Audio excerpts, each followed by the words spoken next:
As a member of Parliament, of course, here in the UK, I have no qualms with saying that we must stand in solidarity with the family, friends and community of George Floyd in Minneapolis. We in the UK cannot ignore yet another death of an unarmed Black man in police custody. The violent killing of George Floyd has brought resistance. The state agencies, of course, are now calling it an urban warfare. And of course, we cannot condone the looting, but we must understand the frustration and rage felt especially at the decades of repeated brutality, history and slavery and state-sanctioned racism. I mean, this officer knelt on George Floyd's neck for 8 minutes and 46 seconds with other police officers joining in and who were complicit in his murder. We are talking about not one unarmed Black man's lynching, but we are talking about the death of hundreds and of Black women too, based on centuries of dehumanization, discrimination and denial of basic civil rights. It is the agents of the state who are carrying the weapons, the body armor and the long guns. It is them who actually look and feel like oppressive armies. Yet when white nationalists group with their supremacist ideologies protest in public, they have not been met or dispersed with tear gas and rubber bullets. When armed alt-right anti-lockdown protesters, some carrying and chanting white supremacist slogans, you can see the tame treatment they receive when confronted by police, and they weren't confronted by police lobbying tear gas canisters. The discriminatory use of tear gas and rubber bullets is a continuation of the narrative as we've known it for centuries, that racism is predicated on the regulation and control of Black communities. These are not the police who are protecting and serving our communities.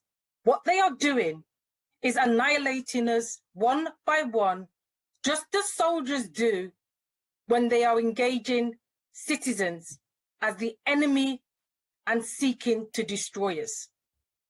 When what they should be doing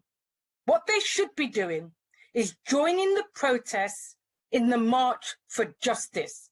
The reality is clear as night follows day. The police are the arm of the state with the express authority to use violence to defend the state's interests. Trump's open racism, just like Johnson's here in the UK, in words and actions have stoked the far right and given cover to racist police violence. You know, there's an organization in the US called Campaign Zero. It's a social justice organization that maps police violence across the US. It found that Minneapolis police killed Black residents at a rate more than 13 times higher than that of white people. A 2019 study found that 1 in 1,000 Black American men and boys can expect to die as a result of police violence over the course of their lives, a risk that's 2.5 times higher than their white peers, and which puts police use of force in the top 10 causes of death for Black men in their mid to late 20s. Imagine that. Just like in the US, the UK has criminalized being Black, from the offenses of walking whilst Black, driving whilst Black, or talking whilst Black. It's been the system for decades. It is crucial that we in the UK do not assume we are immune from the disease of the state-sanctioned racism. Black communities, and in particular Black men, disproportionately suffer from police use of force in the UK. They are overrepresented in the prison population and more likely to be sent to prison than white offenders, and more likely to be caught up in the criminal justice system. The police seem to have difficulty keeping people alive when in custody. We know this. But in particular, when it comes to Black men, they seem to have difficulty in keeping Black men alive. I mean, do they really believe in the myth of the superhuman powers of Black men requiring the overzealous use of force?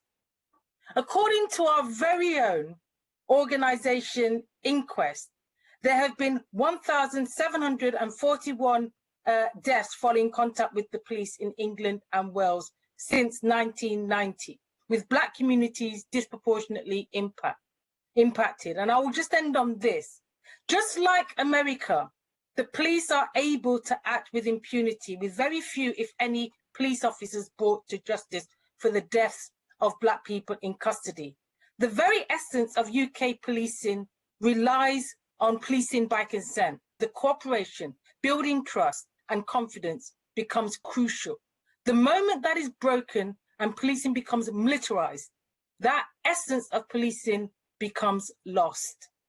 Derek Chauvin, the police officer that brutally murdered Derek Floyd, has already hired lawyers with form in successfully defending uniformed killers. And groundwork is already being opened up to let these killers go free, with the Minnesota prosecutor investigating the case already saying in public that there is other evidence that does not support a criminal charge. This movement, Black Lives Matter, which rose after the murders of Trayvon Martin, Michael Brown, and Eric Garner in 2014, and which is alive in the streets of Minneapolis today and across the world, should never be allowed to die. Because history has shown us the organized peaceful resistance can be a force for change. So together in unity, they deserve our full support.